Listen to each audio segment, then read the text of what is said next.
Andrew Bashago is one of America's time travel pioneers. In the early 1970s, he was a child participant in Project Pegasus, a secret U.S. time-space program at the time of its emergence. Now, he was the first American child to teleport and took part in probes to past and future events utilizing different forms of time travel than being researched and developed by DARPA. Andy, how are you? Not bad, George. Super. Tell us about Project Pegasus. Project Pegasus was a classified defense-related research and development program, as you mentioned, undertaken under the aegis of the Defense Advanced Research Projects Agency, or DARPA, which in those days initially was known as simply as ARPA. And its function was to develop different forms of quantum access so as to be able to provide the President, the U.S. intelligence community, and the military data about past and future events. It was administered by Dr. Harold Agnew of the Los Alamos National Labs. At the time, Stephen J. Lukasik was serving as director of DARPA. Dr. Ivan Browning was serving as the head of the Director of Science and Technology for CIA. And Dr. William Shockley, who was then serving as the chief technical consultant to the U.S. Army, was overseeing the program. And those are all individuals that I met in different contexts when I was serving as one of the child participants in the program. This project, now, when you were the first child, were there many involved eventually?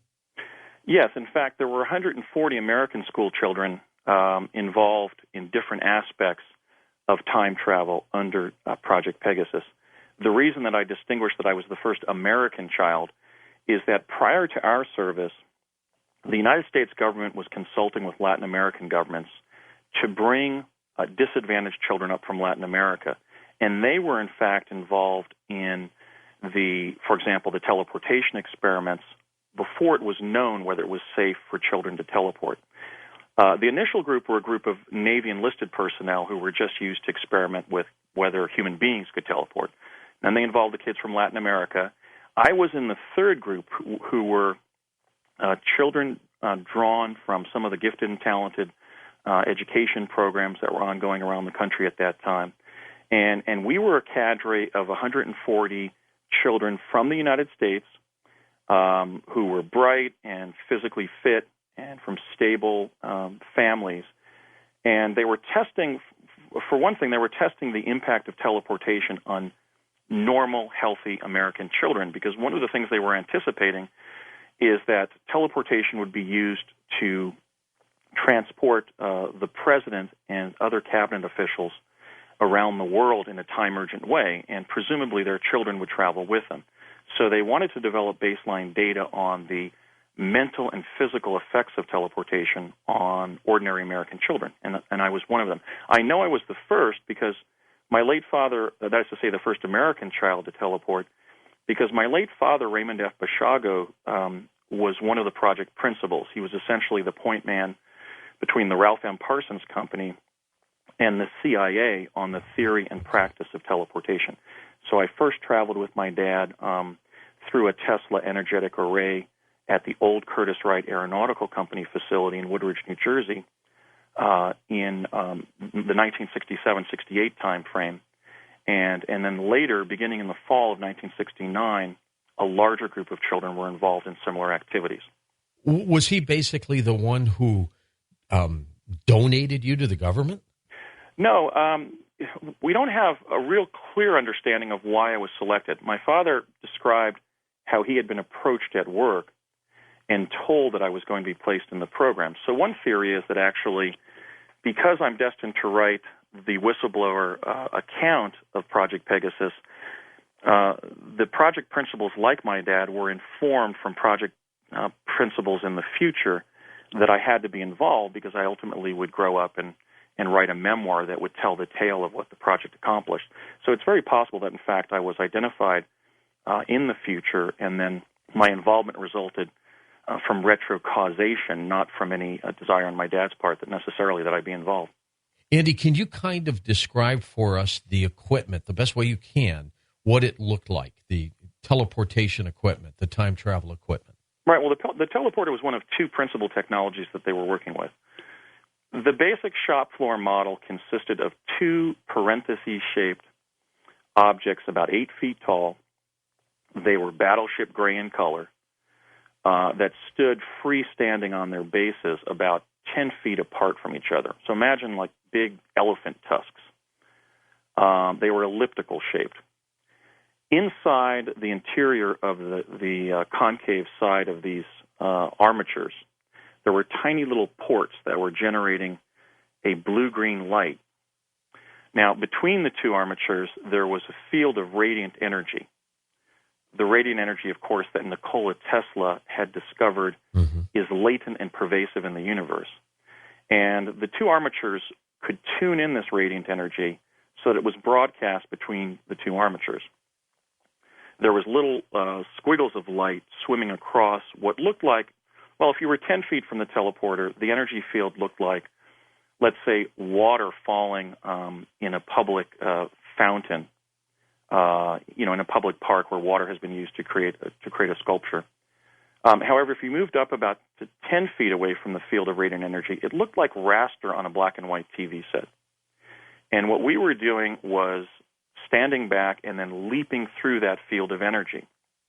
And when we did, we found ourselves in a vortal tunnel, sort of an interstitial chasm in the fabric of time-space, in which we very rapidly approached a point of light, and then when that pinpoint of light hit our faces, we were suddenly elsewhere in the time-space continuum. How did they control where you were going, whether it was back or forward? Well, in fact, initially, we were doing real-time transits, and they couldn't control where exactly we would arrive. So they were using Santa Fe, New Mexico, initially as the receiving area for the teleportation across country. So we were getting there like in 2 or 3 seconds. And they couldn't control where we would be put down in Santa Fe. So one of the tasks that I had in the specialized learning program that they ran us through was to actually memorize the site plan of Santa Fe, New Mexico, including all of the street names. Because upon arriving via teleportation in Santa Fe, it was then our task to find the bell tower atop the Baton Memorial Building, which was the pre-1966 state capitol building in Santa Fe before they built the beautiful roundhouse there in Santa Fe. And just wait for one of the project team leaders to arrive there and the other children who had teleported. So, in fact, they couldn't control where we would arrive. And, in fact, we had another component of specialized education about what might happen if we were lost in time. It was explained to us that we should find the most responsible adults that we could find elsewhere in time and explain to them that our parents had been lost or killed and that could we be adopted into their households. So there was actually a concern when we began teleporting in the late 60s there that we might be lost in time and have to fend for ourselves on the fields of time. Did anything ever physically go wrong with anybody during these experiments? Well, I know that it's been conjectured that some of the children were lost in time. I can't confirm that. One of my contact people at CIA was Courtney M. Hunt, who confirmed that in the history of American teleportation, we have lost personnel. I don't remember any of the children being lost in time, but I was an eyewitness to a grievous accident in which one of the boys in the program arrived in Santa Fe standing in about 3 inches of water that had collected in a public fountain there. And the specific gravity of the water caused his feet to arrive a split second later. And so quite tragically, he slid off his feet at the ankles as if his ankles had been passed through a bandsaw and tumbled to the side of the fountain there. And I ran past his location as he was being steadied and held to the ground by one of the team leaders. And so, yes, the American people need to know not only that this technology exists and that it can be used to dramatically improve transportation around the world, but that American children have already paid a high price in bringing about its development. And what's the farthest time you've gone forward or backward? Well, that's a very complicated question, and it gives rise to some of the perceived threats to the validity of my story. With teleportation, we could only go back initially within the time envelope that consisted of the existence of the technology. So we were making these short hops back and forth between Woodridge, New Jersey, and Santa Fe, New Mexico, and then jumping back from a teleport at the Sandia National Labs in Sandia, New Mexico, adjacent to the Kirtland Air Force Base. And then we would pop it back into view on the tarmac there at Curtis Wright.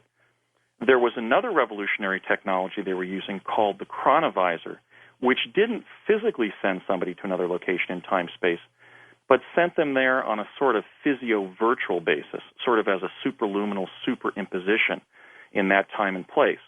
Now, the teleporters, were limited in terms of how far back in time we could go, but because the chronovisors didn't require a chronovisor in the past time to send us back to the present, they were virtually unlimited in the reach by which we could go back in time. So the farthest that I remember that I went back in time in one of the time probes in the holograms that the chronovisors were generating was back to around 1 million BC. I was sent to a hot red Earth environment, and I found myself walking along a crest line for about 10 minutes. One of the paradoxes was that the chronovisors opened up an unlimited environment.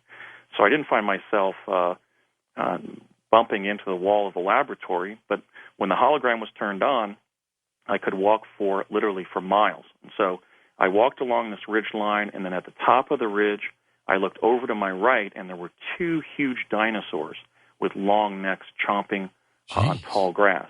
And we were told that they had sent us to around 1 million BC. Now, in terms of probes to the future, we did undertake chronovisor probes to the future as well, because initially that was the only way that Project Pegasus was able to reach the future. But then as they began to find a way to teleport us to the future, the time specifically that they were sending us to in the future was the year 2045, because we were being sent to a project location in the future where we were picking up microfilm summaries of intervening events between the early 70s and the 2040s. And in fact, that was the ultimate thrust of Project Pegasus. It was an intelligence gathering program where they were making us accustomed to teleporting and being involved in other forms of quantum access, because it was our ultimate mission to go forward in time to 2045, retrieve these data scrolls that had been prepared, and then bring them back to the present. It's a very strangely compelling story, and you must get that now from a lot of people. Well, I am a Cambridge-educated lawyer, and I hold 5 degrees. I'm a past member of Mensa. I'm a practicing lawyer. Actually, I have a busy solo practice. And I think what might distinguish my story among other non-ordinary stories is I've spent now 12 years going back and really assiduously investigating what happened. I mean, I've gone on 3 major fact-finding trips to New Mexico. I've spoken to project participants. I received what we would call in the law admissions against interest, that is to say tacit admissions, if you will, by different things that were said to me by some of the project principals who I contacted. So this is a paranormal case that may be distinguished by the fact that I've really done my homework and gone back in an attempt to validate what happened, to verify the facts, so that I could share the story of Project Pegasus with others and prove the existence of the U.S. time-space program. I've received many inquiries from the general public that essentially involve people sharing with me their interaction with the multiverse. I must have received after the show, right? Right, after your interview. I was probably contacted by about 100 very sane, intelligent people who described having an experience in their personal life where some little element suddenly changed.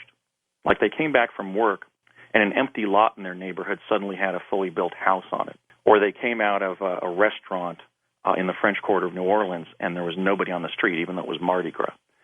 So many, many people contacted me about encounters with the multiverse. And I tried to explain that because we live in a quantum hologram where there are a set of adjacent, essentially identical, multiple timelines, sometimes we bank into one of those adjacent timelines just like a skier on a slalom course. But as that skier, as that time traveler, we don't perceive the difference as we move from timeline to timeline because we're on the unitary course established by our own consciousness.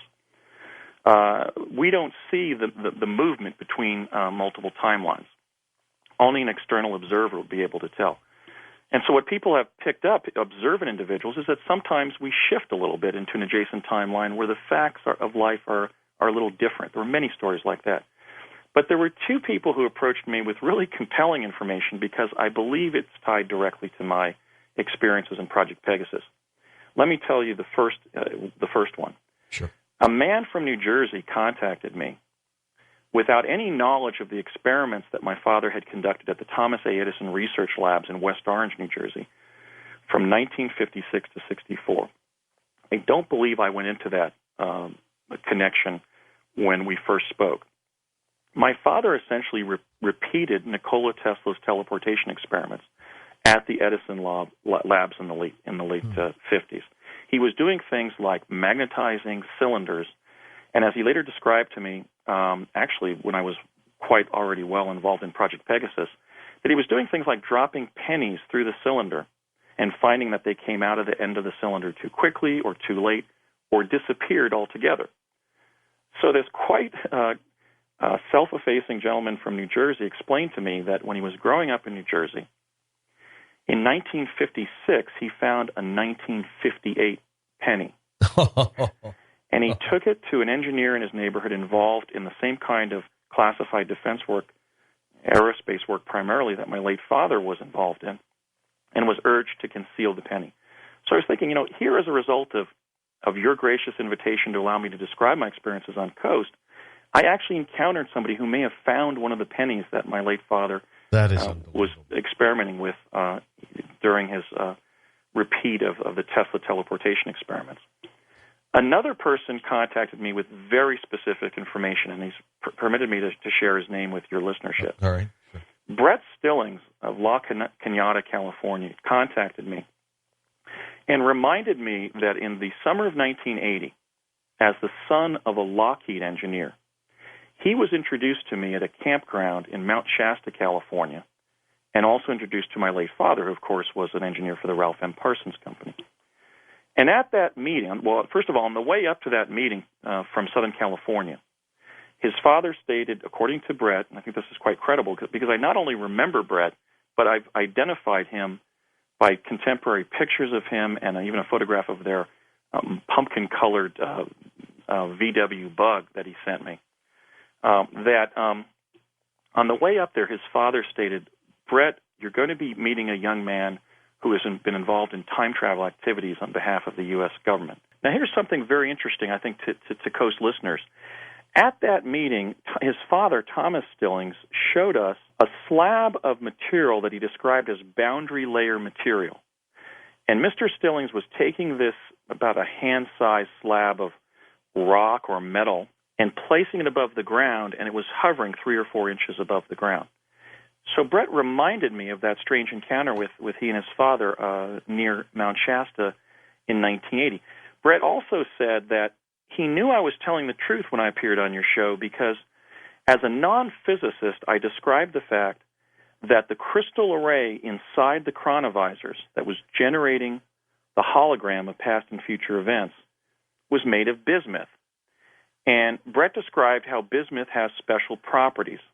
At atomic number 83, it has a complete proton shell, and hence would facilitate the lensing effect involving bringing past and future events into the time laboratory that I described. He also stated that that's kind of a magic number because when you begin adding 32 to 83 in seriatim, you reach elements that have unusual properties. So if we add 32 to 83, we get the element 115 that Robert Lazar talked about back in 1989 with George Knapp. Yeah. And so we've agreed to announce tonight that we're essentially affirming the statements made by Robert Lazar about the unusual properties of element 115. It's right there in the trans-quantum series of elements.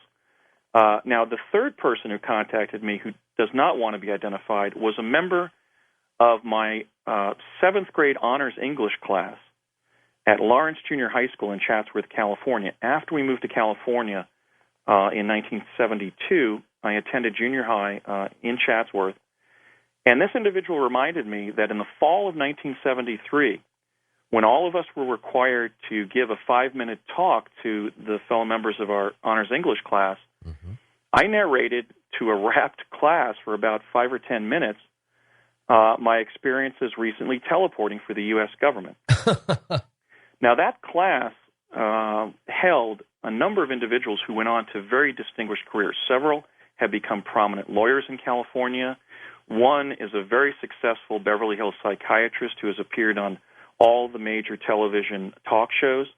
And so I'm going to be approaching Lawrence Junior High School to get a list of that class and question all of my class members as to whether or not they remember that presentation.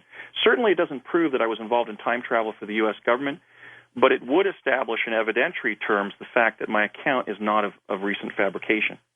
Now, you've talked about, and tonight I want you to really reveal this, that the U.S. is not only using this quantum access to identify future presidents, but briefing them about their destiny. Tell me about that. Well, my information about the presidents, it certainly doesn't represent any obsession on my part, but really it's just data that I've gleaned from things I overheard. I mean, much that I know about the future results not from me having visited in the program, but simply having been a child whose father was one of the principal project engineers and spending a lot of time essentially taking lunch and dinner with the project personnel and overhearing some of the things they knew that the future held. One thing they were focusing on was the identity of the presidents, because certainly the person who occupies the Oval Office has a great impact on issues of overarching importance, like survival and peace in an atomic age. And so the first future president's name that I heard was that of Jimmy Carter. In the middle of the summer of 1971, I speak of the first summer of 1971 because at the beginning of that summer, my father and I teleported to New Mexico. We spent the summer there living in a rental house in Albuquerque. And then at the end of the summer, we teleported not just back to New Jersey, but New Jersey at the beginning of the summer of 1971 again. We had a different set of experiences during the second summer of 71. But in that first summer of 71, they had been focusing on sending children back via chronovision over and over again to the same past event. They were sending me via the teleporter at the Cerrillos Cultural Center outside of Cerrillos, New Mexico, to the Lincoln assassination site. And in those probes, they determined that the multiverse exists, which is to say that when I attended the meeting at the Sandia Auditorium, in which one of the project administrators announced to about 20 or 30 assembled engineers, including my dad, that they were shutting down the component of the project that involved time travel to the past via chronovision, because every time they sent the same child or another child to the same past event, they received slightly different data. So they were recovering data, but it wasn't data that they could rely upon. So essentially, we were bereft of something to directly do there in the middle of the summer of 71. They were no longer sending me back to the Lincoln assassination site and other children to other past events over and over again. And around that time, they had retrieved information that I would become in the future the principal whistleblower about what Project Pegasus achieved, and in fact be, in a sense, the historical bridge between what the project accomplished and ultimate societal adoption of teleportation. But at the same time, they recognize... And you are.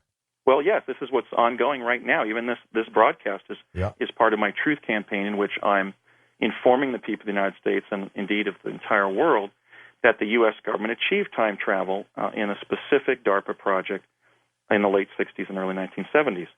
So the second half of that summer in Albuquerque, that first summer of 71, was essentially focused on me, because although they were, I think, sort of quietly proud that one of the children in the project was going to grow up and regale the world with the account of the great thing that they had accomplished, which was really grabbing hold of the keys of time on behalf of the United States of America, they were also somewhat wary of me because I was essentially a future whistleblower in their midst. Sure. So in that second half of that summer, there was a focus on my future. And several things we were doing is my dad and I were going over to a viewing room on the Sandia campus, and they were calling up images of my future. And my dad was sort of questioning me about who was who and could I get any sort of psychic impression about where I was and what was going on in that particular episode in the future. The other thing that became clear to me that summer was that they were retrieving my written works from the future. I had become the subject of their scrutiny, and when they were sending individuals forward in time, some of them had been tasked to retrieve works that I would either write or edit. Now, the first work of that kind that I encountered was Alfred Lambermont Weber's book, Exopolitics, which I edited for Alfred, one of your previous guests, yes, in 2005. I was sitting at a table in Albuquerque at lunch in 1971 when my father removed the 2005 version of Alfred's book out of a kind of a black leather security satchel and began discussing it with his friend Connie Chavez, who worked there in Old Town Albuquerque. And during that conversation, my father passed Exopolitics over to Connie Chavez, and she read the frontispieces, the front pages to his work, and asked my father, do they know who President Jimmy Carter is? Okay, so one of the ways they were discerning the identity of future presidents was retrieving artifacts, quantum artifacts, like Alfred's book, from the future. Smart on their part. Right, because there you were teleporting, so you weren't dealing with adjacent timelines as you were when you would access the past or future in the chronovisors and kind of a hit and miss of adjacent timelines. You were sending somebody forward in a segment of time that was attached to the one that we're in. So that provided dispositive evidence of what the future held.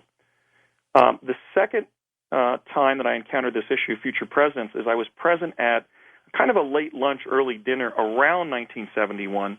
It may have been earlier or later. It's very difficult for me to establish the precise times of these events. But we were in New Mexico again on a project basis. I took a meal with the project principals, including my dad. I remember Ivan Browning, the director of science and technology for CIA, was at that meal, as were George H.W. Bush, his wife Barbara Bush, and their son George W. Bush. I was about 9. George W. Bush was about 25. He was then and now the most animated individual I have ever met. He was going from table to table in that restaurant in Albuquerque, at which sat all of the project principals and their guests, joking, quote unquote, have you heard my daddy and I are going to be president? I guess the joke was that they wouldn't serve at separate times, but together in the same administration. So I remember meeting the Bushes. They were quite genial individuals. George W. Bush was remarkably energetic. I remember his father was much more laid back. But there you have two future presidents, and nobody was silencing George W. Bush because I guess they thought, well, if another diner passes by, they're not going to believe what he's talking about. He's going to sound like a crazy person. But indeed, it was the Bushes. That's fascinating. Now, the Bill Clinton issue is very involved, and I don't have enough time with you tonight to go into it. But essentially, my father confirmed the identity of Bill Clinton as a future president verbally to me several times during my childhood.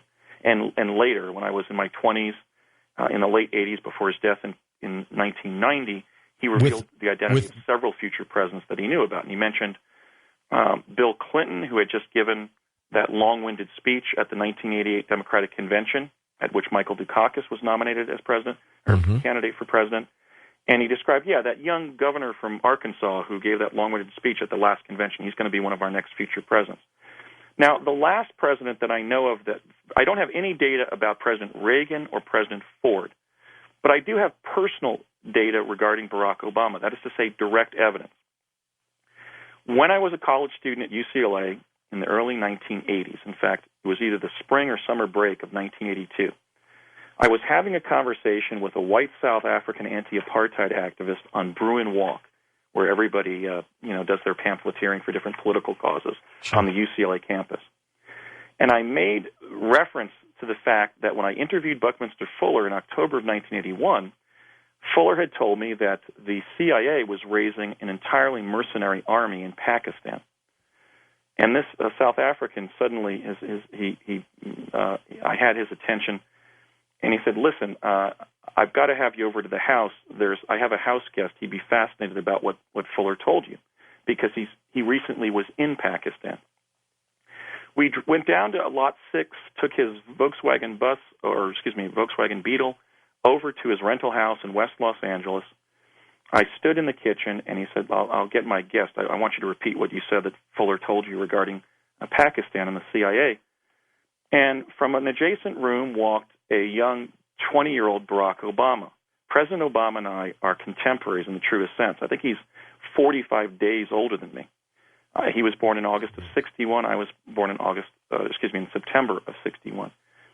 And he walked into the room and introduced himself. I remember I discussed his unusual name with him, and he explained that it was a name given to him by his father, who was born in Kenya. And what fomented was about a half-hour argument about the role that the transnational corporations would play in the future. I was certainly influenced by Buckminster Fuller's concerns that the transnational corporations would wreak economic and environmental harm on the world, while Barack Obama was taking more of a conventional sort of Harvard liberal position that corporations are necessary to achieve things like the diversification of liability and joint human enterprises. So we had this political science debate about the corporations, the multinationals. And at the end of that discussion, essentially to prevent the argument from unraveling out of control. Was it getting that heated? Well, it wasn't getting heated, but it was starting to get vituperative. And his guest, in a quite a gracious manner, said, listen, Andy, you better be nice to him because he's going to be president in the United States someday. And not really focusing on my childhood experiences in Project Pegasus at that time, I remember saying something flippant. I said something like, well, or maybe we'll both pitch against each other in the seventh game of a World Series. Then Barack Obama used my statement to sort of break away from the discussion, and he walked up the stairwell inside the apartment. And his friend from South Africa turned to me and kind of grabbed my arm and said, no, Andy, you don't understand. And he pointed up to Barack Obama on the staircase and said, we know he's going to be president of the United States someday. And Barack Obama looked down at me and with a very grave expression, an expression of certitude, shook his head in the affirmative, like, you betcha, I'm going to be president. Okay, so that was a personal encounter, again, with another future president. So some of my evidence is direct evidence, that involving the Bushes and President Obama, and some is secondhand information that I received regarding President Carter and President Clinton. Now, it makes sense that they would have done that because while there was a consensus in the program that they shouldn't play God and try to change future events as a result of prior knowledge of them, in fact, that would diminish the value of the intelligence database they were gathering about future events. You can see what would have motivated them to simply approach the future presidents and apprise them of their destiny so they could cope with the serious duties that they would encounter as president. Do you think it would take those future presidents time to believe the story? Well, I think back on George W. Bush's reaction. I mean, he was essentially laughing at it as if it was an hysterical notion. It must be a very overwhelming thing to be told by the intelligence community, look, we've got some information for you that you may find somewhat disturbing, and that is that you're destined to be president of the United States and leader of the free world. So I imagine it does take a few weeks or months for the individual to just sort of grasp what they've been told and process it. Andy, what about future presidents? Have you heard anything? Have you been told anything? No, I did have an occasion to ask one of the CIA people that I've been in contact with, look, I really have to know. I'm pretty sure that my truth campaign regarding teleportation is going to build, and I'm going to become a public figure. Will you tell me whether it's my destiny to serve as president? And I was really told two dichotomous things. The first time I asked that question of somebody at CIA, I was told yes. And then the second time I asked it, I was told no, but you're on the scene.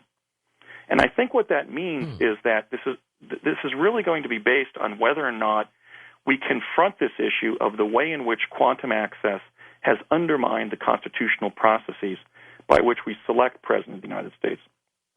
Certainly, if my account is discounted, I think I have very little chance of reaching that office.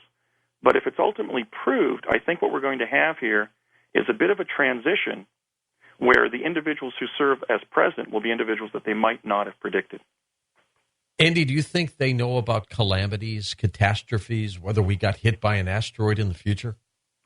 I think they do, and I think that we first have to ask where the data came from, what form of time travel technology was used to glean it. One thing I can certainly say is that the 2045 they were sending us to retrieve the data scrolls was a time essentially in which peace was reigning and environmental sustainability. I mean, I was sent to a building in the future that was in sort of a garden suburb of tomorrow, as it were, where there was an almost perfect balance between the built and the natural environment. So I don't think that we should be inordinately fearful of the future, because the future that I physically visited was one in which no calamity had befallen the human race by 2045. Andy, let's talk a little bit about the Philadelphia experiment, of course. Al Bielek's been a guest on Coast to Coast. His brother was Duncan Cameron. Both of them feel as if they were jettisoned into the future. Did you learn anything about that during your situation? I certainly did. One of the consulting engineers to Project Pegasus was the late Robert W. Beckwith. And when I was a child on Project Pegasus, he used to narrate his understanding of the event during World War II that is now known to us as the Philadelphia experiment.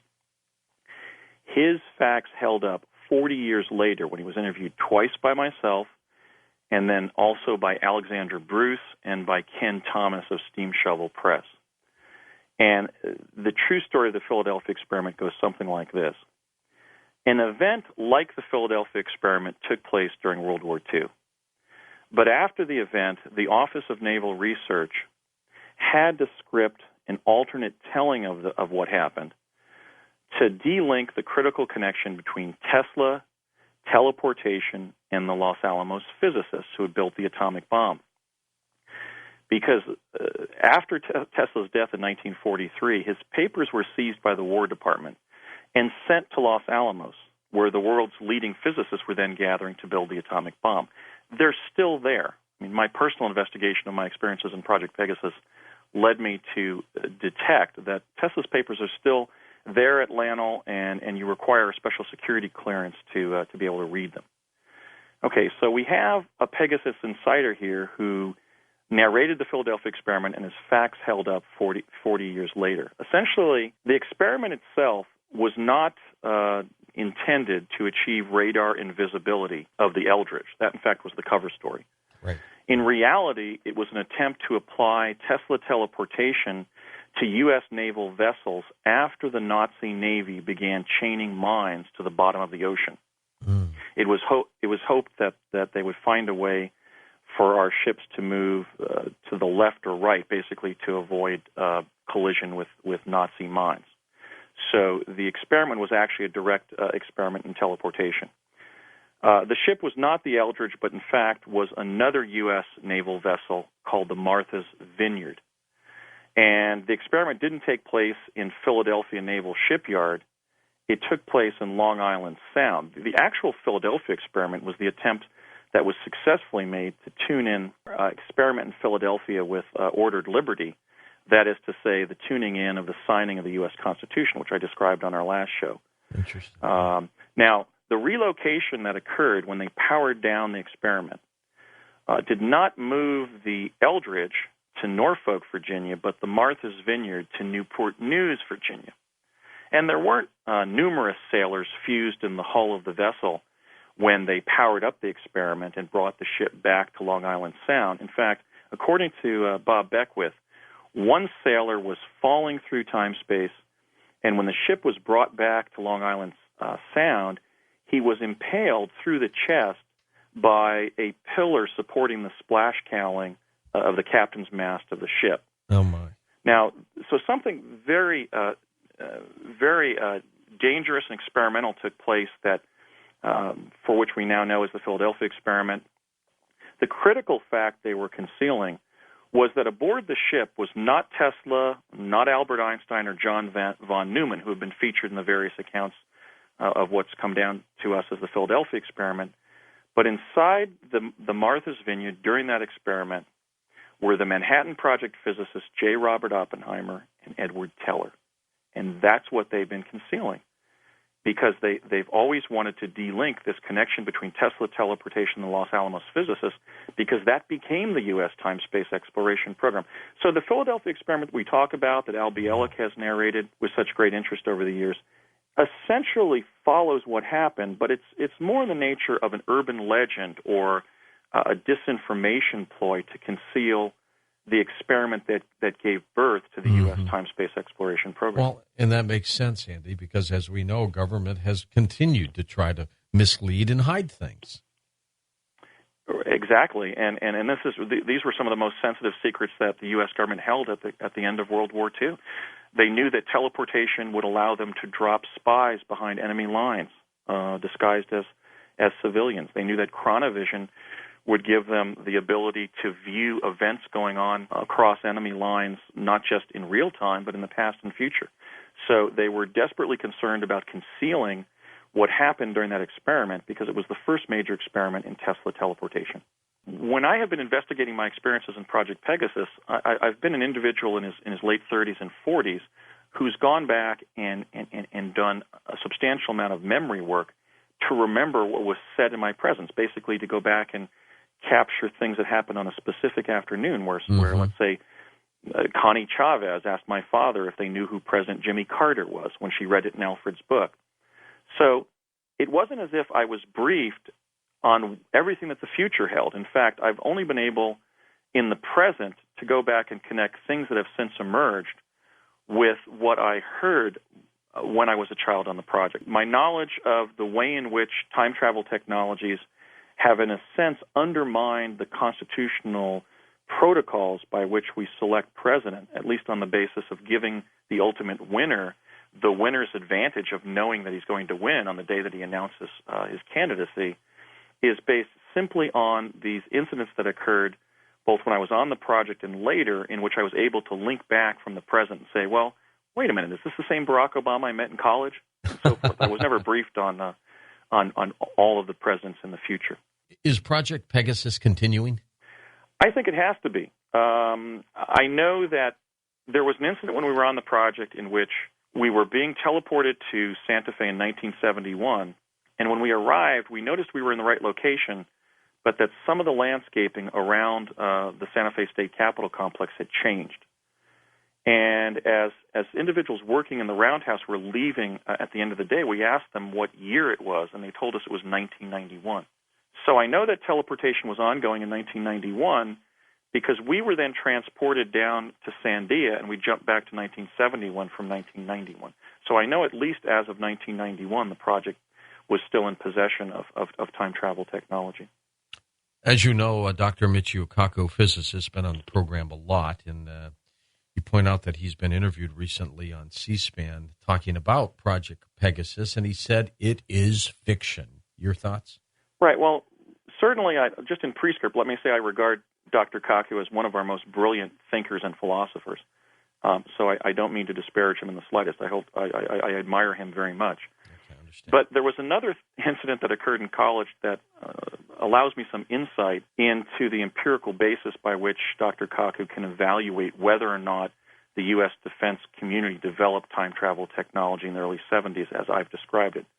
And that was, I met Dr. Kaku in the early 1980s and spoke with him prior to a lecture he gave that was hosted by Dan Hirsch, the founder of the Committee to Bridge the Gap, which was a West Los Angeles anti-nuclear group. And during that 15 or 20-minute discussion, Dr. Kaku was describing for me how, as a result of quite conscientiously refusing to become involved in nuclear weapons development with Dr. Edward Teller, he was essentially ostracized from all defense work on behalf of the U.S. government.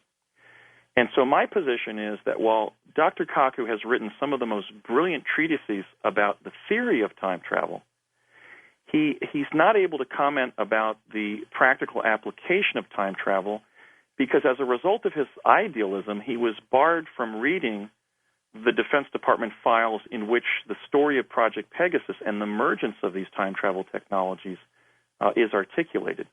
And I think that's true of a number of other major figures in time travel at this time. They're prone to discount my account because their theory suggests that there's not enough theory, even at this point, to build time travel technologies. What I'm talking about, however, is the reduction of time travel technology to practice. And yet some of these individuals have been prevented from accessing the very Department of Defense records which would show them the operation of the time travel technologies that exist. So the bottom line is you can't really speak authoritatively about the state of the art of a given technology if you're prevented from reading the scientific treatises and technical reports in which the state of the art of a given technology, such as time travel, is articulated. Now, your father knew about this project. Did your mother? No. In fact, we were trained quite brutally, in fact, almost trained in a Pavlovian way, basically, to be entirely refractory to the idea of ever telling anybody outside the project what we were involved in.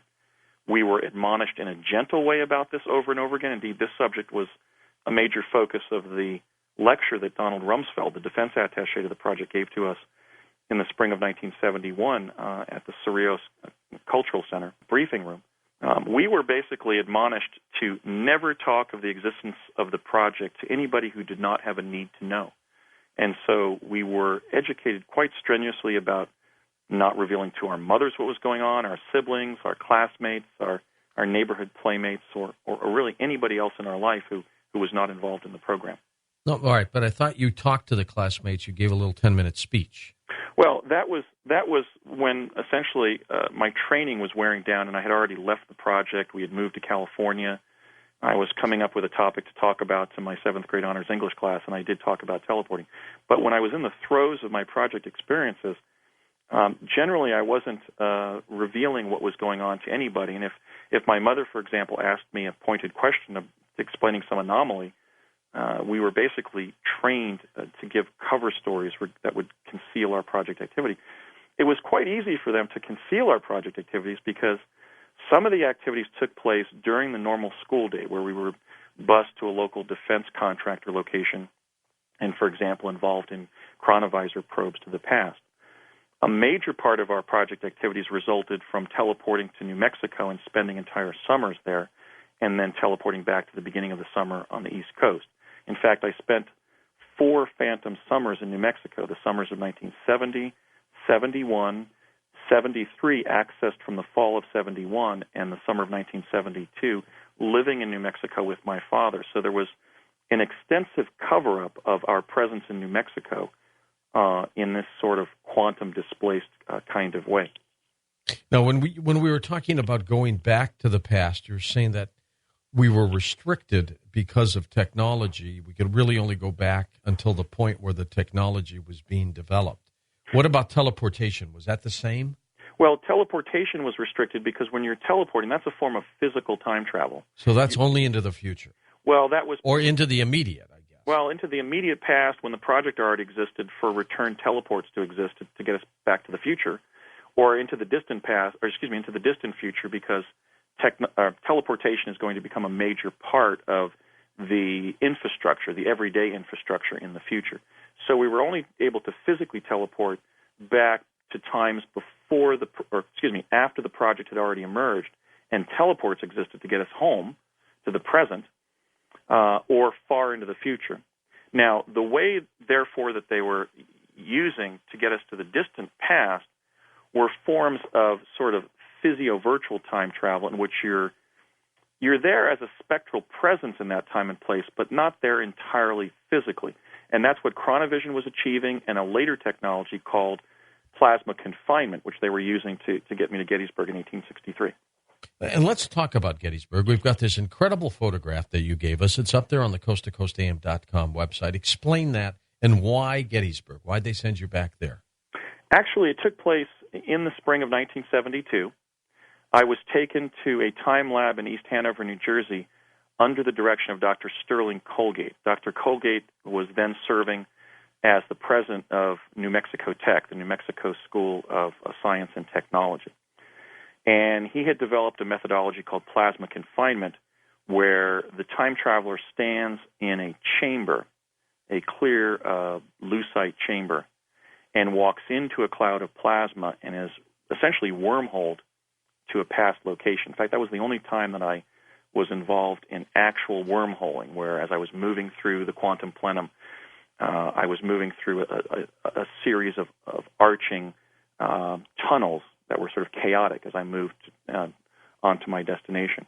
The reason that I was invited to go there was essentially as a reward for performing so well in the project.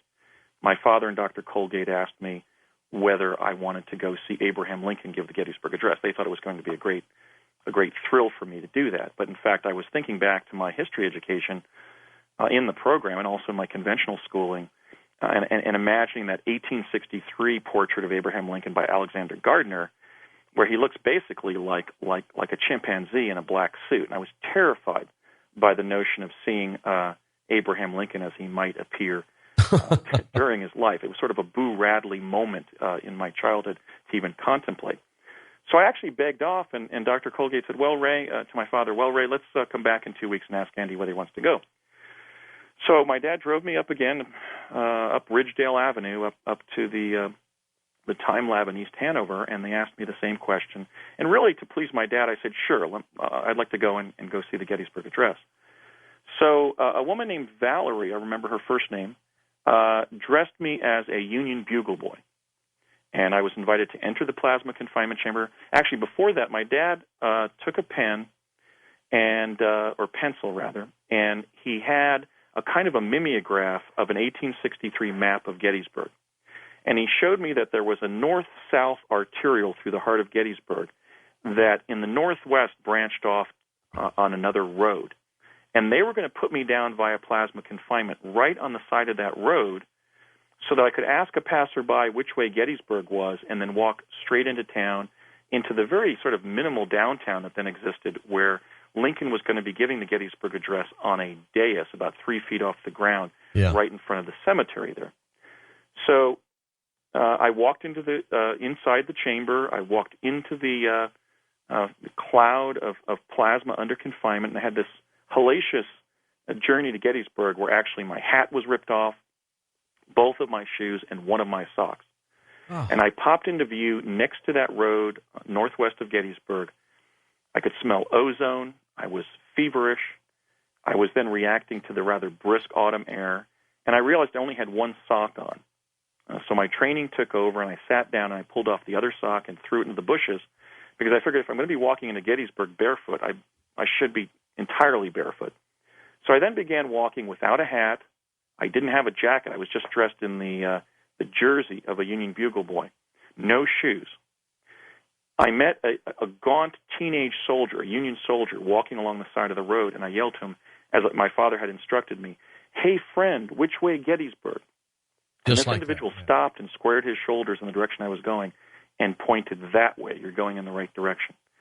So I spent about, I would say, 20 minutes walking past farmhouses and really utterly shivering in the cold autumn air. And I got into downtown Gettysburg, and I thought, I better find some warmer clothing here, because I'm not going to be able to stand seeing Abraham Lincoln give the Gettysburg Address. How long are you supposed to be there before they yank you back? I was expecting to be there only long enough to see the Gettysburg Address. And the paradox of this, it really shows how advanced their time travel technologies were by this time. We're talking 1972. In some of these probes, certainly the chronovisor probes, I'm not certain about plasma confinement, they were actually able to see us where we were located in the quantum hologram. So I was anticipating being there for several hours, but really just long enough to see the Gettysburg Address. So I walked down to downtown Gettysburg, which really didn't even resemble a downtown area. It was just really a cluster of buildings that looked like housing, with some of them with multiple stores occupying some of them. And I walked up onto the wooden sidewalk of one of them and looked into what we would call a millinery shop, which during the Civil War contained things like men's shoes and hats and cravats and walking sticks and so forth, gloves. And as I was doing so, an elderly man gambled on up to the wooden sidewalk. He was about 70 years old, and he was limping severely on one of his legs. And he began yelling at me, boy, what are you doing out here in the cold like this? You're going to catch your grip," which I'd taken the Civil War must have meant catch a cold or a flu. And I've identified that man from historical photographs as a Gettysburg cobbler named John Lawrence Burns. Huh. John Burns was a citizen of Gettysburg. In fact, he was one of the first volunteers to the War of 1812 as a child.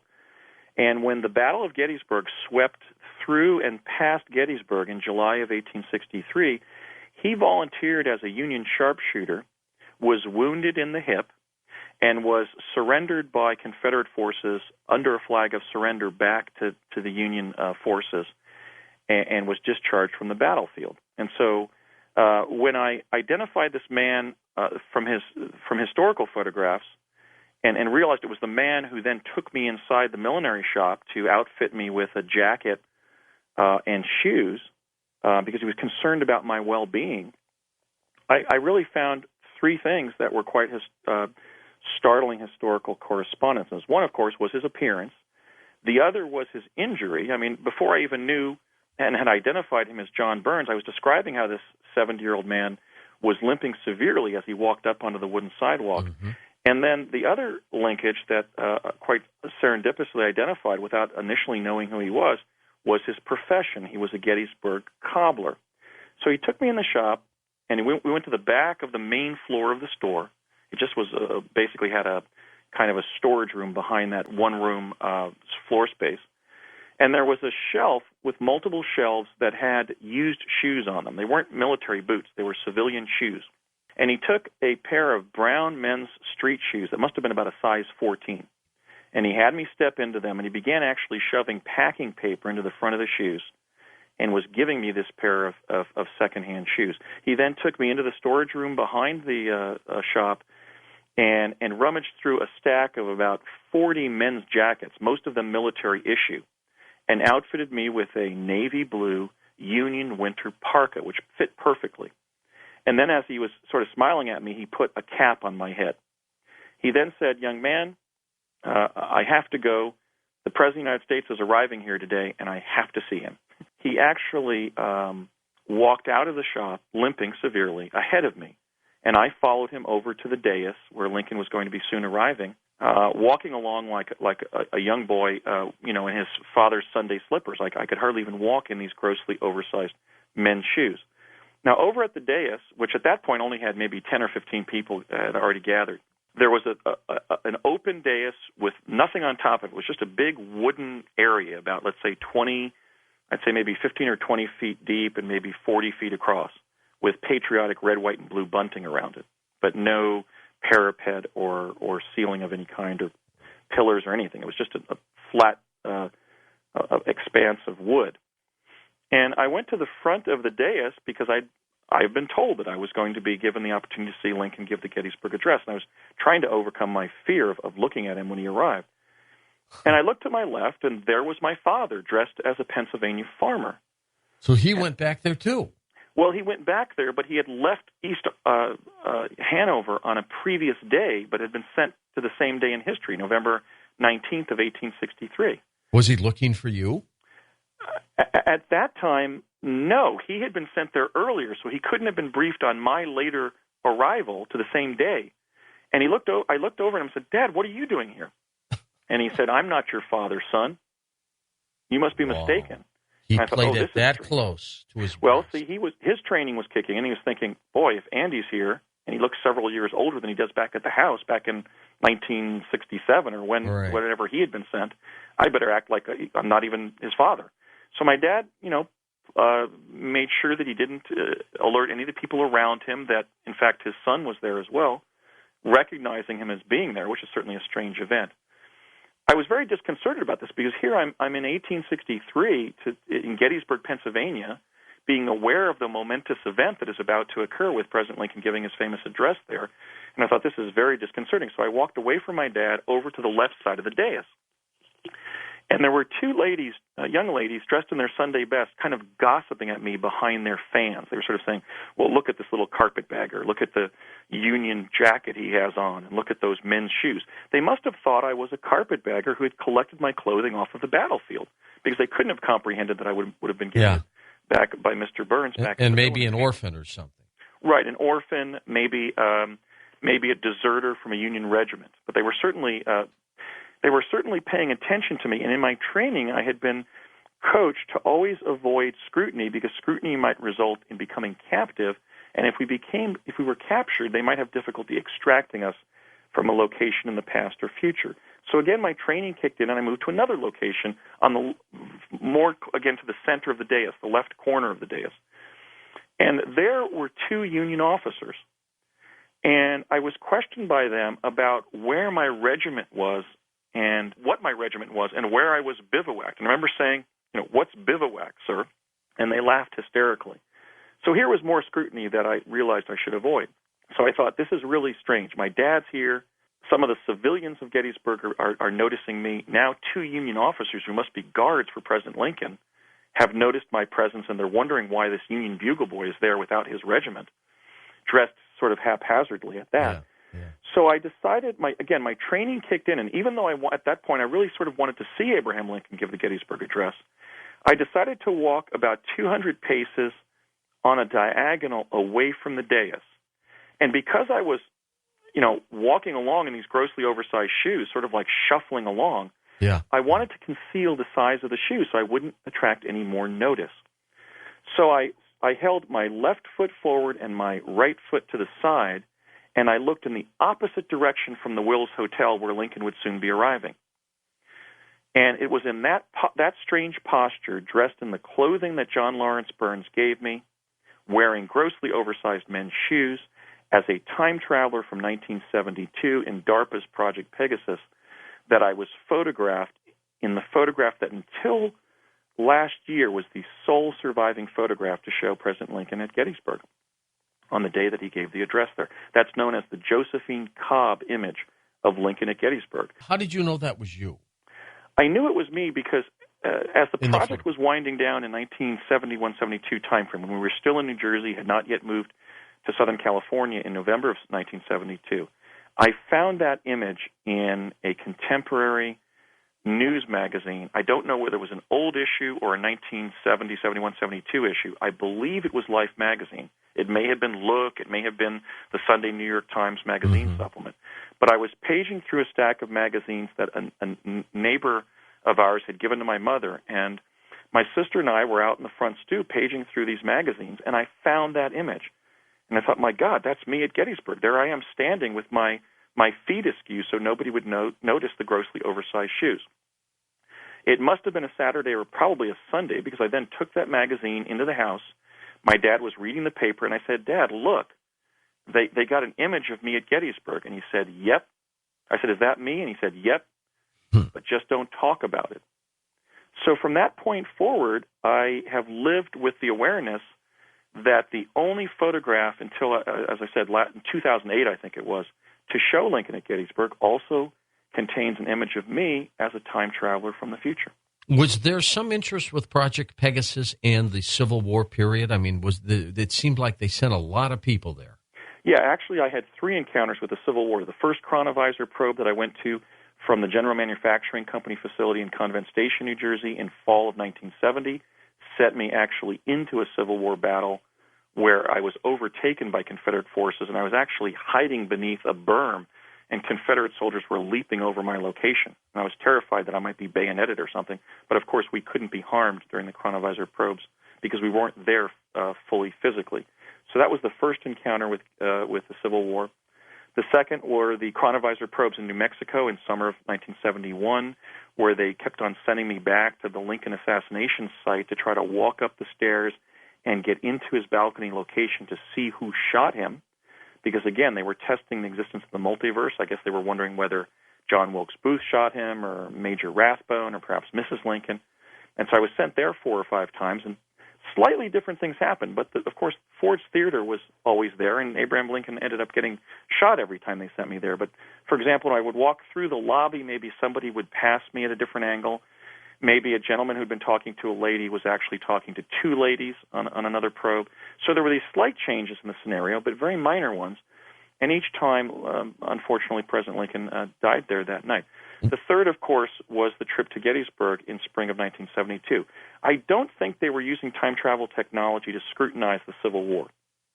Okay. I think the explanation for this focus on the Civil War was basically that it provided an excellent background, an excellent time and place against which to experiment with time travel technology. For one thing, they had a 100-year accumulation of the works of major American historians describing the great battles and events during the Civil War. So when they sent us somewhere, they knew what was going to be occurring on that day in that location. And I think another reason they may have been focusing on the Civil War so much is that because they were utilizing children in at least a major part of their time travel experiments, they wanted to send us to a time when it would be normal for children to be by themselves, to be dislocated from their families, to be wandering the countryside, good and to be involved in adult activities, for example, as Union bugle boys and drummers and so forth. So I think it was really germane to their goals in time travel experimentation rather than any particular interest that they had in the Civil War. Did they tell you, Andy, not to get involved in, messing up past events? Absolutely. We received essentially a whole afternoon of lecture that essentially imparted to us the prime directive of Star Trek fame of when they were sending us not to another planet, of course, but to another point in the time-space continuum, we were absolutely instructed to never pick up anything unnecessarily, never move something, never try to intervene necessarily to change an event, never to take anything back with us. We were there just to be observers and to essentially be able to report back to them what we saw in a particular point in time. So they were concerned about the butterfly effect and the thought that, well, what if we told something to somebody that then resulted in discovery that altered the timeline in the future and so forth. We were there just to really observe and not interfere and make sure that there was really no alteration of the timeline beyond our presence there. But I must say that they found, as was discussed by the project administrator when they shut down time travel to the past via chronovisor at the Sandia Auditorium in the middle of the first summer of 1971, and this is virtually a direct quote. He said, "Listen, gentlemen, every time we send the same child or a different child to the same past event, it changes, maybe a little bit, but it changes. And therefore, while we're gathering intelligence data about past events, it's not reliable because it's changing." So the very act of sending the same child or a different child to the same quote-unquote event was, I guess, as a result of the Heisenberg uncertainty principle, changing that event a little bit. Would you go back again? Do you miss that? I don't really miss time traveling to the past. I think I would certainly probably teleport again, although that was sort of terrifying. If I had the opportunity to teleport, I would probably try to undertake an important mission, because it was stressful to go back and encounter a past time and then be extracted from that location and have to cope with my normal life again. I think if I was to go back in time again, it would be to approach Thomas Alva Edison in 1884, right before Nikola Tesla emigrated to this country. And I would urge Thomas Edison to view Nikola Tesla as a protege to be mentored and not as a competitor to be undermined. Because if there had been a better relationship between Edison and Tesla, I think we'd be living in a much better world today. Edison could have helped him a lot. He could have, certainly. And he was concerned. He brought Tesla over when Tesla had solved an engineering problem that Edison had posted a $50,000 reward for. In fact, Edison actually welched on that reward and didn't financially remunerate Tesla. And Tesla had financial problems during the rest of his life. So when Westinghouse and Edison teamed up and sabotaged the career of Nikola Tesla, we really entered a more negative timeline than we would have if the works of Tesla had become dominant and had defined the 20th century in the way that I think they're going to define the 21st century. If you could go forward into time, if you did this again, where would you go? Boy, that's a tough one. I had an experience as a small child in my grandmother's house in Pennsylvania where an elderly man appeared on a sofa in an upstairs bedroom and looked over and smiled at me wistfully, and I think that may have actually been me in the future. So I think what I would do, because I had such a wonderful childhood, growing up in such a remarkable, loving family, but also was given the cosmic privilege to participate in the early days of time-space exploration on behalf of the people of the United States, I think what I would probably do is go back to some ordinary memory in my childhood, maybe watch myself ice skating on a community pond, or sitting in my third grade classroom solving my times tables, or just some innocent moment when I was able to enjoy an ordinary childhood. If you saw some calamity that was going to occur for you, let's say you were going to get hit by a car, not killed, obviously, because here you are, but something like that, would you have broken the rules to try to help yourself? Well, I think that there's some misapprehension about how that actually works. When you go back in time, you're basically visiting yourself as an older version of yourself from the future. So you're actually a third party relative to your identity in the past. You don't merge with yourself in the past so that you're able to alter your alpha timeline and permanently change your present and future. Actually, what happens is when you go back and visit yourself in the past, you're somebody from the future visiting your alpha timeline, but then if you interfere with your destiny at that moment, basically Schrodinger's cat takes over and a new timeline branches off that's affected by your visit, but then you return to the future that you left. In other words, you don't sort of meld with yourself and change your destiny in real time. You're more or less visiting yourself, almost like a clone, sort of an identical twin separated in time. I've received a number of really heartrending letters from people since I appeared on your show last November 11th, where people have literally begged me for information about time travel because they want to go back and protect a loved one who experienced an untimely death, yes, or let's say an accident that they had that affected their health. And I have to tell them that, look, when you go back and visit yourself in the past, you're imposing on yourself the bizarre experience of a visit from an older version of yourself, but you don't meld with yourself so that you can permanently change the outcomes of your existing life. You don't go back to a future that's changed by your intervention. Michael Horn with us as we talk about the incredible case of Billy Meier. Michael, has science ever gone out to Switzerland to investigate Billy? Back in the 90s, there was a report from the Swiss Military Air Safety Unit or something like that. They had charted over 220 or 30 UFO radar sightings in the area where Meier lives. There was nothing stated that they had, found the Pleiaren or that there were extraterrestrials. They simply had that many sightings on their radar. I remember some years ago when the very strange handprints were appearing on the cars on Billy's property. Billy has a stepson who had a car. I think it was a Subaru station wagon. Mm-hmm. And on that car, there were handprints that had been literally embedded into the finish of the car. Like welded right in almost. How did they do that? Because all the papillary lines were visible. There were a couple of odd features. The first odd feature, apart from the fact that these lines were, etched into the surface of a car and remained there for over 4 years, was that the hands had 7 fingers, a thumb and 6 fingers. And that's not from the Pleiaren. There was an explanation about this. There was another extraterrestrial race that works with the Pleiaren, and they did a night watch thing where they monitored Billy's grounds there. But these little guys are in some kind of craft, and they came down during the middle of the night when the people were somewhere on the property doing the night watch, and they put their hands and even up from the elbow to the fingertips, in a couple cases, on a couple of cars. And the chemistry of their skin is such that it's particularly corrosive. And so they literally embedded their handprints into the surface. Michael, since you've been doing this, what has been for you personally the biggest revelation that Billy has talked about? Good question, George. That's a good one. Well, I think it's in the environmental information because it's so tangible. He's on record for decades warning about these things and the consequences. Now, there's things pertaining to science, the speed of gravity, the nature of wandering black holes, all sorts of scientific information that he was given and published before we discovered it. There's no two ways about it.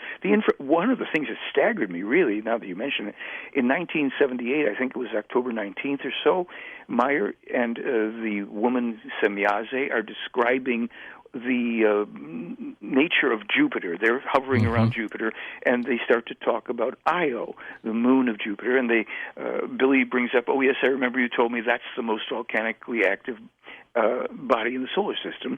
And if I recall correctly, the ejecta is propelled out at such and such a speed. It's composed of these sulfur ions, and some of those sulfur particles get taken up into the torus around Jupiter, and the rest are falling down onto the surface of the moon Io, which accounts for the fact that it's rather smooth for a planet with so many volcanoes. And they go on and on.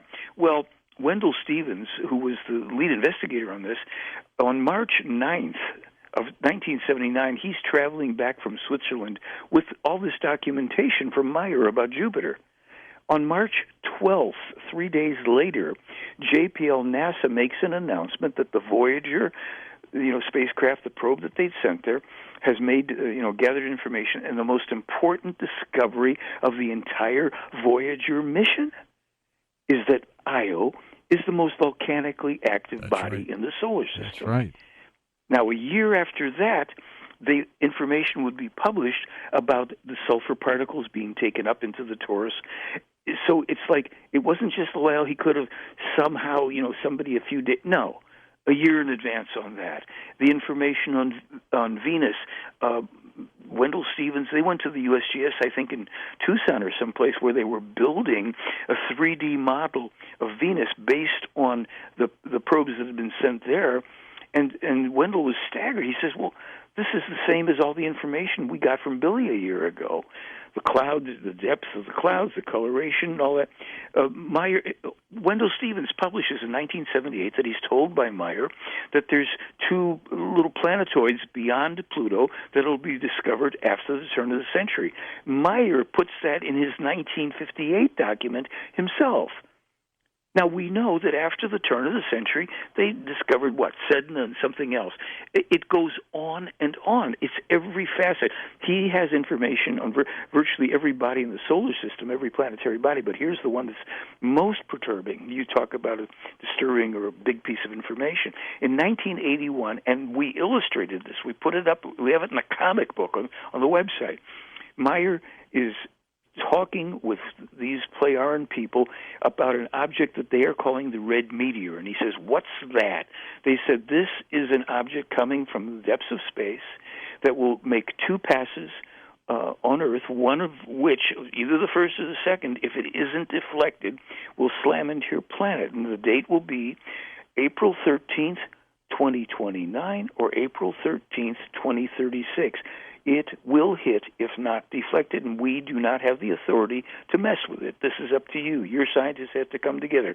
They give them the size of it and everything. Okay, NASA discovers it 23 years later in 2004, and they call it asteroid Apophis. And then they say there's nothing to worry about. Wow, that could hit us in 2036, right? Or 2029. That's the first approach.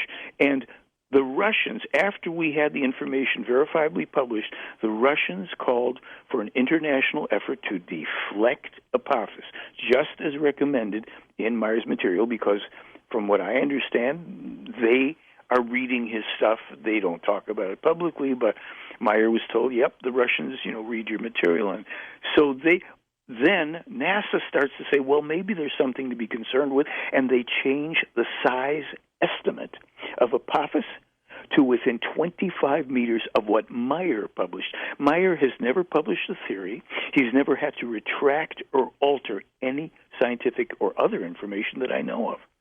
So we are being told something. There is real life going on. We're part of it, but we're a little part. We're a piece of cosmic lint floating around, on a solar system, on a spiral arm of the Milky Way, but we've got to wake up. You were talking at one point, I heard on one of your intermission things, you were talking about the global elite and the danger of, genocides and stuff. Meyer wrote about that in 2007. He spelled it out. What's coming to the U.S. with the global financial collapse that will not be avoided? Well, maybe he was just following up on no. In 2006, I asked him, Billy, is the reason fundamentally for the Iraq War, is that fundamentally about oil? He says, no, fundamentally it's about your dollar. And if things go a certain way, you may as well roll cigarettes with your paper money. This is all in this material. Forget about imaginary aliens and abductions that are done by the military anyhow. Dig into this material. There's a reason we're trying to get this to people to wake up, because there will be exponential events when these megaquakes go off and when some of these volcanoes blow and certain other very specific events occur. They'll not have the time. Why doesn't government acknowledge Billy's abilities? Well, it's very simple. They know that by doing so, they fear it would destabilize control. This is true of governments, religions, corporations, media, any conglomerates of power. Understandably, we have to understand that which is in control doesn't want to lose control. So this threatens to upheave the foundations of our religions, to bring people to a place where they can realize their own freedom and the way to it without living in fear of a damnation, of any kind of an evil or a vengeful overlord or a deity. No, you're in charge of your life. Life works a certain way. Watch, look, observe nature, think, learn to think, and you will see it. And then you will understand that you, with your thinking, properly directed, you create the life you really want. And it isn't subject to all that stuff. Now they know this cannot be changed anymore, the environment. A few years ago, the Pentagon released, I think the number was 14, they called them threat multipliers or what have you, and those threat multipliers, 14 specific things, all about the environment. Now, why would that be significant? Because the Pentagon concerns itself with the mobility of troops, the protection of the country, all this. They listed 14 environmental conditions that they're concerned about, every one of which was previously published by Billy Meyer. The Pentagon was concerned about rising global temperatures, changing precipitation patterns, glacial melting, climbing sea levels, extreme weather events, destruction by natural disasters, pandemic, disease, food and water shortages, and disputes over refugee resources. Billy Meyer's environmental predictions from 51, 58, and 64 have all of those. And in 1948, in that document, but he was also told that there would be a crisis that would begin in Europe when a woman who was not in complete control of her senses would open the floodgates to an unchecked, uncontrolled migration, which, in addition to legitimate refugees, would be laden with terrorists and criminals, and that this would precipitate a great shaking up of Europe. And in a matter of years from now, within a matter of years, there will be 300-plus million economic and environmental refugees as these events take place around the world. This is all in this information. Next up on Coast to Coast, our special guest, Dr. Bruce Goldberg. We're going to talk about time travel, so get ready. Bruce, welcome back. Well, thank you, George. Bruce, give me your thoughts on time travel.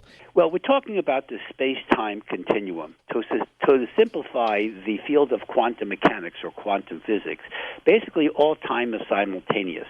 So think of it as like, I like to use my helicopter analogy. Let's say that you were in a helicopter, like, in the early morning they do the radio reports about traffic patterns. And if you were, let's say, I'm going to use Los Angeles as an analogy here. If you were in, let's say, where I am in Woodland Hills, and you were traveling towards Burbank, let's say, okay, and you're going to pass by, say, Sherman Oaks in the intermediary. If you were in a car in Woodland Hills, you couldn't see a car in Sherman Oaks or Burbank. It's too far. But if you're in a helicopter several hundred feet above the Earth, you can see all three cars at the same time, you see? Mm-hmm. So when you enter into the space-time continuum, which any alpha brainwave or hypnotic or meditation or yoga or biofeedback or any of these techniques, now you're in the fifth dimension, literally, and therefore all time is simultaneous. And these come out of Einstein's theory of relativity. It comes out of quantum mechanics, the string theory, all these. We have the mathematical models, so there's really no argument in the field about this. So basically what I'm doing here is just simply focusing people so that they can perceive into the past or the future. And what they're doing is they're accessing something we call the Akashic Records. And this is like a chart, like a fifth-dimensional computer chip stored on the causal plane, a different dimension. But you can access it from any dimension. And this is a memory or a recommendation or an actual detailed analysis of like a video file kind of thing, if you want to think of it that way, of your past, present, future, and even parallel lives. Everything is stored there. And that's what we're doing is we're accessing it with hypnosis. Who stores the information? Well, there isn't like a librarian. We don't really know the details. It just kind of dumps into it somehow, huh? It's just simply, you can say, are the spirit guides? Is it the White Brotherhood, they call that, which is the higher entities, the positive entities, representation of the God energy complex? We don't really know who really created the universe, We feel it's, in the New Age field, in my personal belief, there's a God energy complex. And the spirit guides and angels and things like that, mostly the angels, which are direct messengers of God, created all these dimensions, and we're just simply trying to work out our karma so we can avoid and eliminate the tendency to reincarnate. Now, when we talk about time travel, Do you think it's conceivable that there are time travelers in the future who are coming back here now? The term chrononos is the term I use to describe time travelers from our future. So to make it simple, I wrote my Time Travelers from Our Future book. My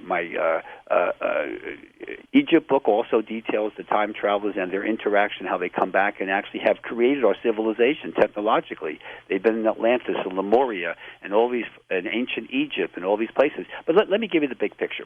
In approximately the year 3050, so a little over 1,000 years from now, there's going to be a man by the name of Tatos, T-A-A-T-O-S is how you spell his name. And he is a Da Vinci of the future. He is a historian, archaeologist. He's a medically trained person. He's a quantum physicist or a geophysicist. He's everything. And what he does, he develops a machine called the Wormhole Linear Accelerator, the WLA.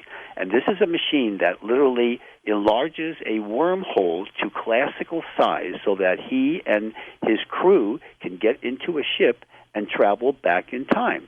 Now, the mathematical model for this is known today. The famous astrophysicist at Caltech known as Kip Thorne, the one who actually he wrote a scientific article in 1988 in the Physical Review Letters. It's a very technical journal. And he did this because he was researching, he was asked by his friend at the time, Carl Sagan, to give the theoretical model for his novel and eventually the movie Contact. So Kip Thorne did the research, came up with a mathematical model which shows exactly what I'm saying, that if you enlarge a wormhole to classic size, line it with exotic matter, which is has negative mass and moves positive forward in time, the opposite of antimatter, then you can actually create a time machine. So Tatos will actually do that. We don't have the negative mass today. We don't have exotic matter today, which is why we can't do it. And we don't have the other technological aspects of that. But these chrononauts from the 31st to the 50th century go back in time, and they help us. And by the way, the crew of Tatos, this is interesting. Who was his crew? These are the names: Geb, Isis, Osiris, and Horus. Sounds like Egyptians. Now, they went back to ancient Egypt first, and of course, if you go back in ancient Egypt as a time traveler, they're going to worship you as a god. And no Tatos, doubt. by the way, was also known in the Egyptian hieroglyphics as Thoth, which was Hermes by the Greeks, who was the person who gave us language and books and writing, etc. He was a very intellectual and very creative person in reference to civilization. So time travelers have been around forever. And by the way, just think of this. Think of this from a logical perspective. Where do you think we get our technology? You know, the raw materials of this planet hasn't changed in thousands and thousands of years. We've had brilliant people living in ancient Egypt, the golden age of Greece, with Plato and Socrates, and Archimedes is really one of the most brilliant guys. And then this guy named Hero back in Rome in about the 1st century A.D., he developed a steam engine, which is, by the way, in the Smithsonian, a working model, a little model of it, that the Romans rejected because they thought it didn't work, but it did. So why didn't we have cell phones and TV shows and satellites and space programs back then? You know why? Because the interaction of ETs and time travelers give us our technology. The government likes to think that it's your tax dollars at work. It isn't, folks. It's the time travelers and the ETs, because there's no other logical explanation why we have our technology today. And isn't it interesting? Every time there's a spike in technology, it's always corroborated and coincides with ET, UFO observations, and some of these time traveler episodes. So that's what it's all about. So what I'm doing here is to actually use hypnosis, a technique which is a natural daydream. It's a natural state of mind, an alpha brainwave that we go through for actually 7 hours a day, 4 hours during the waking day and 3 hours at night in the dream cycle or the REM cycle, and to help people to perceive their past and future lives and to connect with their higher self and to do out-of-body experiences, teleportation, all this, exploring parallel universes. Everything that, that we can do can be done by the use of hypnosis, and some people use meditation, but hypnosis is a lot more efficient and faster. And here's another thing, too, for your listeners out there, because I know I get emails about this all the time. Dreams are usually the sneak previews of your past lives. So if you're dreaming yourself in ancient Egypt or Sumeria or China or Australia or whatever, or Europe in whatever century you're involved, that's usually the way your higher self is giving you access to your Akashic records, and you're able to actually get remnants. And when I do the regressions or progressions means going into the future, then people actually say, something, I had a dream about this, And, of course, we detail it, and some cases are documented. So this is how the time travel works. Time travel is real. It's always been around. All the ancient Greek civilizations, the Romans, the mystery schools, they've all reported this. This is not something I invented. It's like I like to think of it as man did not invent electricity or fire. We discovered it. Okay. Do you think that the UFO visitations now might be time machines from the future? Yes, the answer is the ETs and the UFOs, their technology is going to be far superior to us because they've been around for millions of years longer than we have. Think of what we've done in the 4.5 billion years on this planet, and mankind's only been around for, 3 or 4 million years, and any kind of intelligent man, let's go to Homo erectus even, a couple of million, 1.5 million years ago to us today, and we've only been around for about, now they say 300,000 years for Homo sapiens sapien. So, of course, if you've been around for just, say, 1,000 years longer than us, and that's a very conservative, low number, you're going to have all this technology. So, but let me show you things about, like, time travel and show you how we can document things. My most famous case, of course, is The Search for Grace, which was a case of a woman who was obsessively attracted to, involved with a married man. She's a single, young, professional woman, very bright, very attractive, had her whole life in front of her, and she's dating this married jerk who literally tried to murder her on 3 different occasions. And when she came to me, we did 46 past life regressions on her. In 46? 46. This is the longest case I've ever done. And 20 of those 46 lives, she was murdered by the same guy. Jeez. And the most recent case was in 1927 in Buffalo, New York. Her name was Grace Doze. And Johnny, the bad guy, so to speak, as we call this, he was the one in her current life. That's his name, but he was involved in 1927, of course. And the details of this was given to. I was contracted by, I was working with CBS on this to do the movie. And what happened was that she gave me about 24 facts, 22 of which corroborated, the other 2 that didn't. And the newspaper reports show that the age that she was when she died, she said she was 32, not looking forward to her 33rd birthday. And she said the name of her son was Cliff. The newspaper report said she was 30 years old. There were 4 newspapers at the time. There's just 1 now in Buffalo. And then that said that the name of her son was Chester Jr., Chester being the husband. As it turns out, my patient was right, and the newspaper reporters were wrong. It's the most documented case of the last century. And it was made into a nice, beautiful CBS movie called The Search for Grace. And I remember that. Based on my second book, of course, called The Search for Grace. So my point is, this is time travel. This is documentation. This isn't some fantasy. First of all, she had no way of knowing the information because New York is a closed state. You got to go through the governor's office to get birth and death certificates, et cetera, and all the other records. Yeah.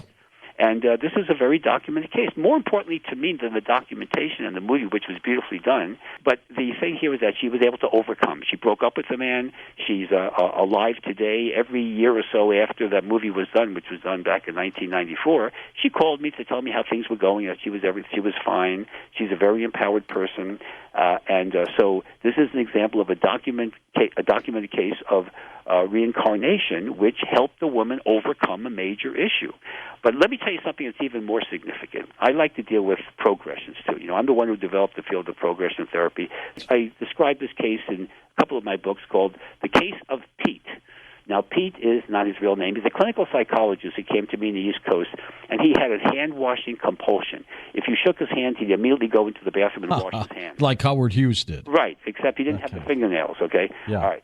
So what happened was that he was freaking out, and he couldn't work, basically. So in his life, a couple of things always haunted him. One was the name Teresa, and the number 8 always haunted him. His grandmother, who he's very close with, died in August of a certain year, et cetera. But the name Teresa, when we did past life regression, Teresa was a woman who killed him in past lives. There are all kinds of problems with the name Teresa and the number 8. So he said, what am I going to do? I said, I want to get rid of this compulsion. So I said, let's go into the future. Okay, let's forget all the past lives. They're not helping you.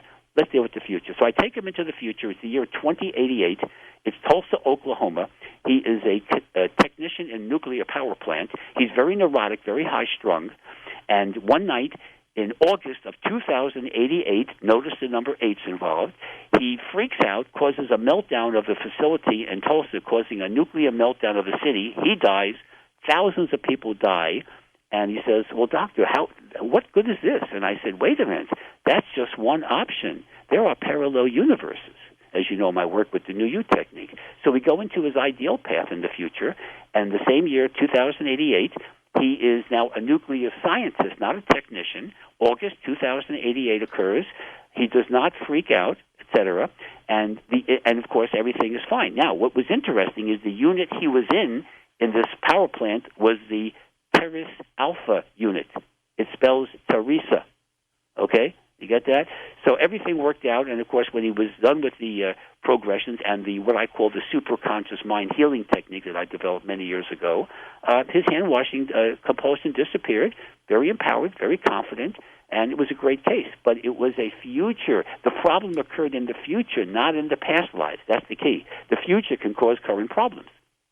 Interesting take on that. How did you get involved in all this, Bruce, in the first place? You know, my work as a dentist, of course, I was really not a super holistic person when I was in dental school. I was just studying to do my thing, and, you know. But I had a very dear friend, a woman who was a grad student in social work. She was going for an MSW, a Master's of Social Work, and she said I was, experimenting with the idea of hypnosis because I wanted to use it in my dental practice. And I read the Search for Bridie Murphy case, a book about a case back in the 1950s. A man named Maury Bernstein, the late Maury Bernstein, who later became a friend of mine, who did a very interesting documented case back in the 1950s in Colorado. So I figured, let me just try this out. So she said, "Okay, Bruce, try it on me. That's cool." So this woman, she goes into like 9 different lives, right? Which I found was interesting, but this was the key. It wasn't just going into the past lives that was the key. She told me after I was doing all this. Remember, I wasn't trying to do any healing. I was just trying to get information to try the techniques. She overcame 2 habits and a phobia without me even knowing, trying to do that because of the experience and the healing techniques I was dealing with. She had insomnia. She was a smoker. I didn't know that. And she had a very severe fear of water, and hydrophobia, we call that. And all those disappeared. And I said, whoa, this is the universe trying to tell me something. Because I'm a clinician and I'm a holistic person. I don't like drugs. I never use it, even though I've have training in it, I have narcotic license, I never use it. And so to me, that got me to say, wait, this is something I need to explore. So very quickly, within a couple of years, I made my dental practice part-time and my hypnotherapy practice full-time. And you fast forward about 44 years, and now we are today. So this has always been my lifelong goal, and I love doing it, and people enjoy it. And and you yourself on television live without any preparation went into ancient Egypt, supervising the Pyramid of Giza construction and noting anti-gravity flying crafts that were involved in moving the stones.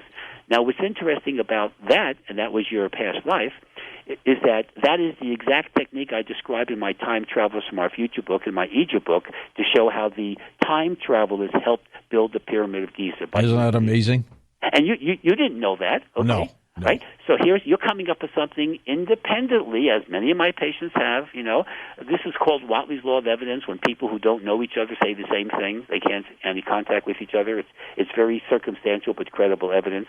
Now, going into the future, let me give you an example of a future thing, because people always make fun of, say, you can't do the future. And how far into the future are you talking? Well, this is a case that occurred years ago. I will show you about a novelist.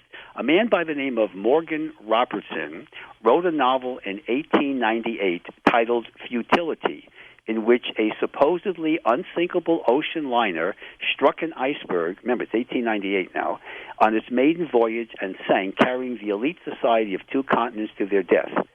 In 1912, a unsinkable liner from England with 3,000 passengers, known as the Titanic, which was 800 feet long and 70,000 tons with far too few lifeboats, existed and caused the problem. This guy, Morgan Robertson, had it almost detailed to the minute. How did he know that in 1898? Because he saw into the future. How do you think Nostradamus came up with his quatrains that are just brilliant if you look at them? Or Da Vinci with his work. Da Vinci's work, of course. Da Vinci is, Da Vinci, that's the thing about Da Vinci that people don't know. Da Vinci was in Florence when he was about 22, 23 years old, and he went into a cave, and he disappeared for about 3 days. And nobody knows what happened to him. And when he came out of the cave, all of a sudden he had these visions, and his notebook. He always had this notebook that he carried. He didn't do any recordings in that notebook during the time he was lost in this cave scene. And when he came out, he started drawing these pictures of like ETs with long, elongated heads. And then all of a sudden, the scientific technology, the tanks and the helicopter and parachutes and all the things he developed began after that incident. I think he met either ETs or time travelers, probably time travelers, and they gave him holograms of the future. And he was able to take notes of that eventually and make that into his observations in his notebook to create these futuristic technology. Amazing work, Bruce. Just keep doing what you're doing.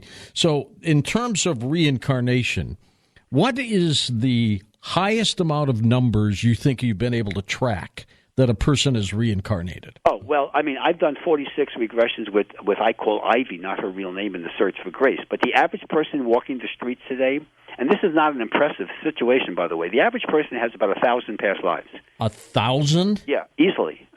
Now, I haven't done 1,000 past lives on any particular person. I do have a life here. They go back to the beginning of time then, I guess. Well, not necessarily. I mean, you understand there's parallel and not everything is like a 75-year life, is it? Not only that, but there's also parallel lives. You can go parallel lives in the same time concept, you see, so you can log in hundreds and hundreds of lives doing that. But remember the thing here, the average about 100 years ago, the average time between lives was about 75 years. And 100 years before that, it was about 125 years between incarnations. You know what it is now? In the last, say, 50 years, it's about 20 years. That's it? So when a person dies or crosses in the spirit, within 20 years they're going to reincarnate, and sometimes almost immediately. Like when you're in a war, like the Vietnam War, people would come back very quickly when they died in the Vietnam War, kind of thing, as an example. People come back, and you choose your experience. So when people whine and complain about their parents or about their wives or kids or whatever, you choose it. And they have to agree with you, yes, but you choose it to not to be punished necessarily, but to work out your karmic growth, to learn, to eliminate the karmic debts, to perfect the soul, to eventually wind up in the soul plane, a different dimension, and eventually ascend and rejoin the God energy complex. That is the purpose. That is the only purpose. The only purpose of being on the earth plane is not to, you can take care of your family and pay your mortgage. I'm not saying don't do that, but the ultimate goal is to get out of here, is to perfect the soul and rejoin the God energy complex, go to nirvana or heaven, whatever term you want to call it. There's no bodies. There's absolute perfection. There's no perpetrators, no victims. It's a perfect experience in the eternal now, and that is the only real purpose of being here. And that we call that ascension.